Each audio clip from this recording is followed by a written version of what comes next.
જો આમ રોડની સાઈડમાં અડધો રોડ દબાવીને અને માટી નાખી ગયા. આવી પ્રાઇવેટ કંપનીઓ રોડને અને આવી પબ્લિક પ્રોપર્ટીની હાવ પથ્થારી ફેરવીને વયા જાય તો કોઈ કહેવાવાળું નથી આમાં. આ જૂની ફોટથી લાલપેડા રોડ ઉપર પ્રાઇવેટ કંપનીએ કંઈક પાઇપલાઇન નાખી છે ભાઈ, કેબલ. આખી રોડની સાઈડ હોય એને ઘહીને પાઇપલાઇન નાખી અને એની ઉપર મોટું વાહન આવે તો એ રોડ ડામર તૂટી અને નેરી પોલી હોય એની અંદર બેસી જાય. આ પાછો સાઈડમાંથી જીસીબીથી ખોદીને ત્યાંથી ખોદીને નાખી દીધો. અડધો રોડ દબાવી દીધો, અડધો ડામર દબાવી દીધો. 8 ફૂટનો 10 ફૂટનો ડામર હોય એ ડામર છે ને 4 ફૂટ જ ખાલી છે, માથે બધી ધૂળ પડી છે. જો આમ ક્યાંય સુધી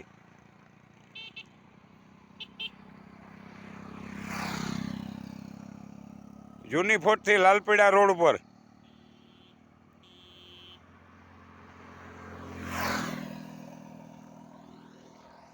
અને આ બાજુ આમ દેખાય તમને મિત્રો, આ રોડમાં તરાય એમ નથી એકેય બાજુ. એક બે ફેરે પીડબ્લ્યુમાં ફોન કર્યો પણ કોઈએ જવાબ આપ્યો નથી. આ પબ્લિક પ્રોપર્ટી છે, કોઈની પ્રાઇવેટ માલિકીની પેઢી નથી. આ રોડ છે આવી પબ્લિક પ્રોપર્ટીની પથ્થારી ફેરવીને વયા જાય પ્રાઇવેટ લિમિટેડ કંપનીવાળા.